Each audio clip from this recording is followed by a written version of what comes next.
A direita está desesperada com Lula. E isso para mim ficou muito claro com uma reportagem da revista Veja, que lá implícito nas entrelinhas mostrava todo o desespero com a possibilidade de nós termos de novo um governo de esquerda em 2026. Porque se a conjuntura continuar da forma como está, o Lula tem tudo para ser reeleito ou para fazer o sucessor caso ele não tenha condições de disputar 2026. Porque a economia está indo bem e o Bolsonaro tem uma estratégia malucada que suprime novas potenciais lideranças de direita de surgirem. E o Bolsonaro está inelegível. Então o Lula tem tudo para fazer um governo de esquerda em 2026, o que desespera a direita. Mas essa é a minha opinião. Qual é a sua? A direita treme com o Lula? Bolsonaro o fortalece? E Lula terá um caminho fácil para 2026? Deixa o comentário, deixa o like se você curte ver a direita esperneando com Lula e se inscreva no canal.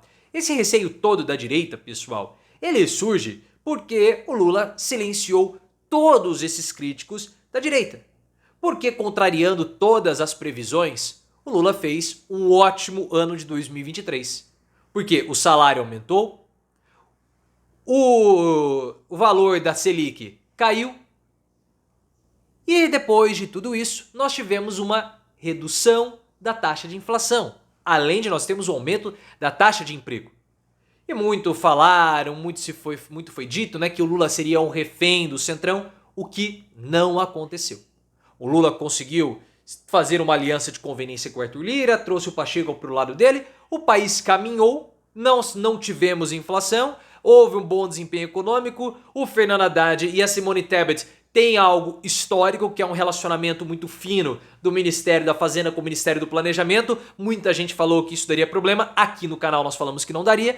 Então o Lula faz um ótimo governo, do ponto de vista econômico também, e a gente sabe que a economia é tudo o que é mais necessário para que o presidente possa ter aprovação, a aprovação da força política para o Congresso, e isso, diante das negociações com o Congresso, isso pavimenta o caminho para a próxima disputa, para a próxima campanha, seja ela com Lula ou sem, ou com Haddad ou com qualquer outro, ainda mais em 2024, que existe uma previsão para o aumento do consumo. E a Veja, ela trouxe para nós uma reportagem falando de uma estratégia amalucada do Bolsonaro para disputar 2026. E lá nas entrelinhas da reportagem da Veja, ficava muito claro todo o medo que a Veja tem da volta do Lula. Porque você pega esse cenário econômico de 2023 e você olha e vê que o Bolsonaro está inelegível. E o que o Bolsonaro quer fazer? O Bolsonaro quer manter uma ilusão de que ele pode disputar 2026, manter uma ilusão para os seus apoiadores, porque ele quer continuar relevante, porque se o Bolsonaro perder a mobilização política, ele não vai conseguir enfrentar os tribunais. Porque a chance do Bolsonaro de não ir para a prisão não é pelos seus advogados, não é pelo direito. Porque se for pelo direito, ele já era. A chance do Bolsonaro é mostrar que ele ainda tem força popular para pressionar os ministros do STF a não o prender. Não o prenderem. Por quê? Porque se tiver força popular, os ministros podem ficar assim, a gente pode fazer o mártir, não vai ser legal, vamos só deixá-lo inelegível. Então o que ele vai fazer, segundo informações da Veja?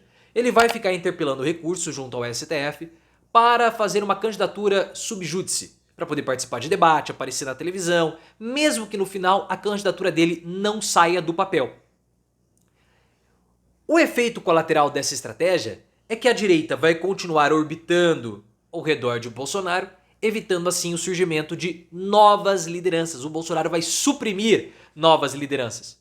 E ele não tem um poder de transferência de votos como o Lula tem. Então se lá em 2026 o Bolsonaro fala, não sou eu o candidato vai ser a Paulinha Guerreiro, ele pode não ter força suficiente para transferir votos, abrindo o caminho assim para o candidato do Lula, para o Lula ou para a esquerda. E essa estratégia do Bolsonaro favorece muito o Lula, porque sem uma liderança de direita que seja viável, porque o Bolsonaro está inelegível, o caminho do Lula no Congresso fica muito fácil. Eu sei que você vai falar, mas o caminho do Lula no Congresso não é fácil, porque o Lula tem um centrão, o Lula tem um Congresso conservador? Sim, mas tudo que acontece no Congresso é negociável. O Lula tá tendo dificuldade? Tá, mas ele gosta desse tipo de ambiente político.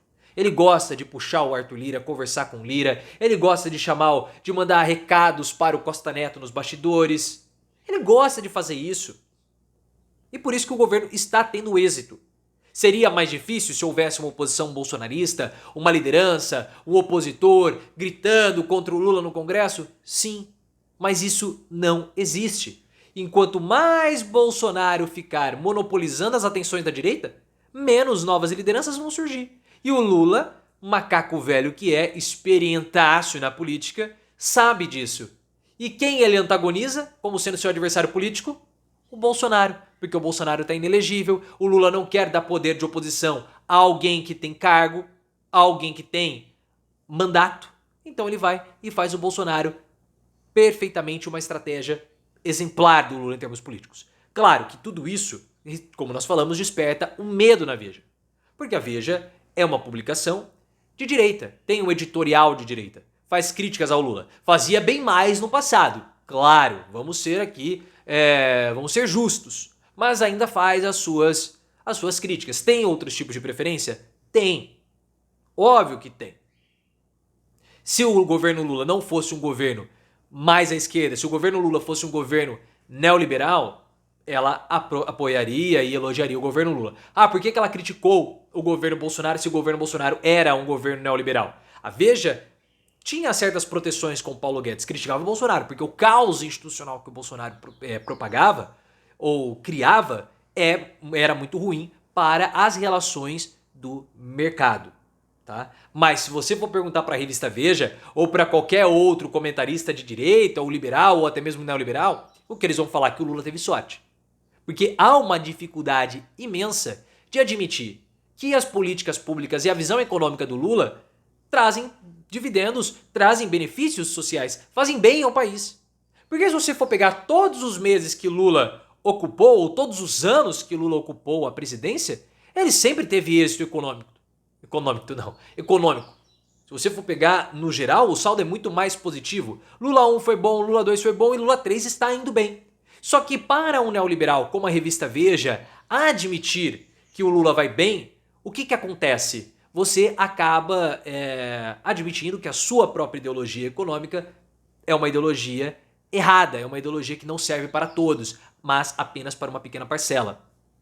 E essa lógica da Veja é uma lógica que segue o mercado. Porque os comentaristas da revista Veja, eles vão dar palestras onde vão participar de eventos onde? Eventos do mercado, eventos da Faria Lima. Então eles não podem contrariar o mercado. E o mercado não quer que o governo Lula gaste mais. Por quê? Porque se o governo Lula gastar mais, o que vai acontecer? O governo vai se endividar.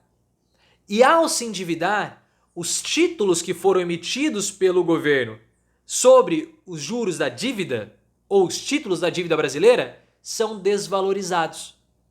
E esses investidores, esses aplicadores que fazem parte do mercado, perdem dinheiro. O capital deles se desvaloriza. Então o mercado não quer gastos sociais. O que o mercado quer fazer? Que o governo corte gastos e concentre todo o seu esforço e empenho econômico para o pagamento da dívida.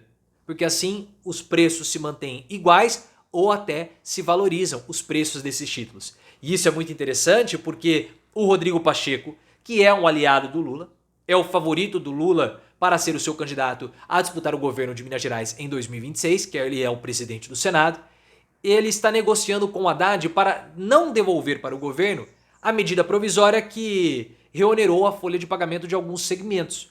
O Haddad quer fazer isso para quê? Para aumentar a arrecadação.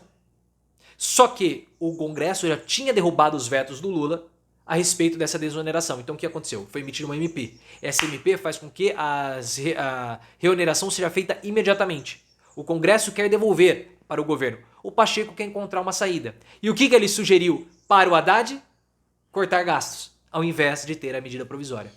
Por quê? Porque o objetivo não é aumentar a arrecadação. O objetivo é sempre cortar, para sobrar mais dinheiro para pagamento da dívida.